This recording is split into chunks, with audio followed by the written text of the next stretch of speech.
পাকিস্তান বিমান বাহিনীর হামলায় ৩ আফগান ক্রিকেটার নিহতের ঘটনার প্রতিবাদে পাকিস্তানের ত্রিদেশীয় সিরিজ থেকে নাম প্রত্যাহার করে নিয়েছে আফগানিস্তান। পরে পাকিস্তান ক্রিকেট বোর্ড পিসিবি জিম্বাবুয়েকে বেছে নেয় সিরিজ অনুষ্ঠিত হওয়া নিয়ে কেটে গেছে শঙ্কা। আজ এক বিবৃতিতে বিষয়টি নিশ্চিত করেছে পিসিবি। এতে জানানো হয়, আগামী ১৭ থেকে ২৯ নভেম্বর পর্যন্ত রাওয়ালপিন্ডি ও লাহোরে পাকিস্তান, আফগানিস্তান, শ্রীলঙ্কার মধ্যে এই সিরিজ হওয়ার কথা ছিল।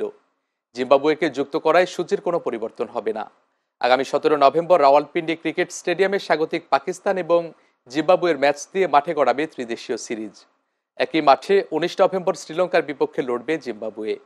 ২২ নভেম্বর লাহোরের গাদ্দাফি স্টেডিয়ামে পাকিস্তান শ্রীলঙ্কা মুখোমুখি হবে।